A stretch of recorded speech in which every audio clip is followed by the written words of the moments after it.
Adı şu teğet tutulmaklıktan eğer menzur şu olsa, Türkmen toy tutacaklarına teğet belirliyor da, o hem eğer şu teğet belirlemeden menzur tarih belirlemeli olsa, onda bir müşkül yok. Ama eğer menzur şu teğet belirlemeden palanın nehes, hamana bizim yolma tayfamızda tekkirin belirliyor. Kanırma yerliği var, altısını belirliyor. Ne mi deyip? Şu yolma oradan biri tekkirin biri gidiptir, o zaman sonra bet ittifak çıptır. O zaman yolma tayfa şunu belirleyecektir. Kanırma yerliği altısına biri çıkıptırlar, o zaman şolgun hiç çıkmalılardan.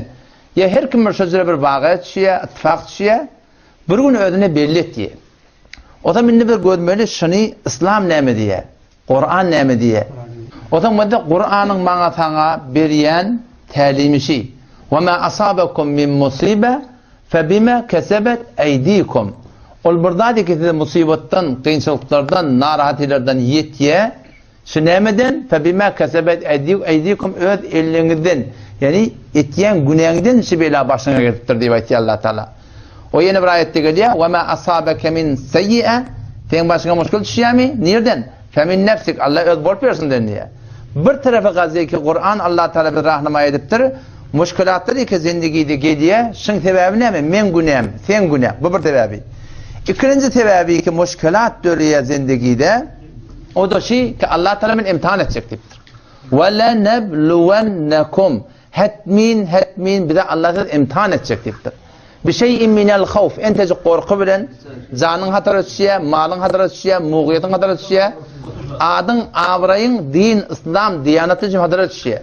Bir şeyin minel havfi vel cu' ve naqsi minel emvali vel enfusi ve temerat. Petvede Kur'an sadece iki tane talimi veripti ki bizim başımıza her bir müşkili ki düşüye şunu emeden ya imtihansı ya belası.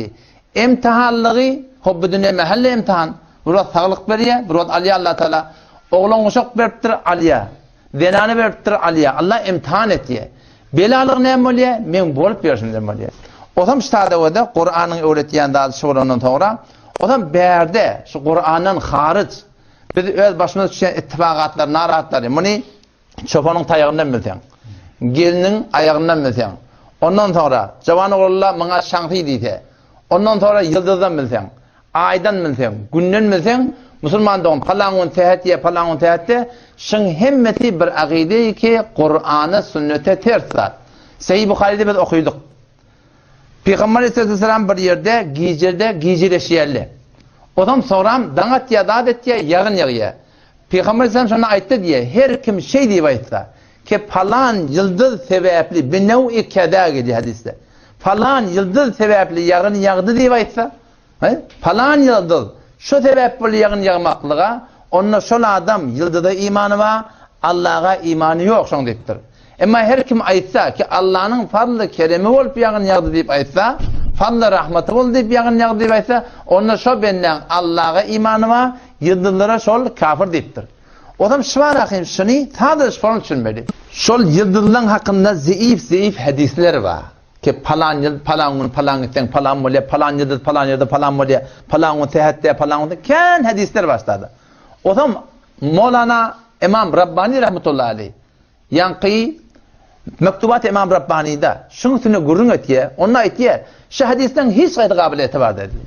Belki sahih hadisin hakkında ne mi diye? Kullu yevmin mübarekun. Hemme gün mübarek. Men eğer Mekke'de olup da şu da günah iş etsem şu bana mübarek oluyor. O da Müslüman'da ama şa'gideki falanun tehetiye şu bizi Allah'dan da fetyanata. O nezre? Men maşinden yıkılayan, motordan yıkılayan, musibet düşüyor, müşkülat düşüyor, ne eden süreyim? Ya imtihan ya belası. Hop bela olsa ki Allah Teala beni burada da motive edecek oraya da. Ama Allah'ın da bol başın uğur diye. Kavuyun uğur diye şey. Burada da motive edecek oraya. Mene ne bitiyor bunu? Oklak oraya. O yıldızın üstüne. Falan yıldız falan yer demiştik. Yani menne takdiri yok. Falanın seyahat demiştik. Ya babacan sen bol versin seyahatte. Falanın hem seyahat. Sen bol versin seyahatte olan nasıl müşkülatla geliyor?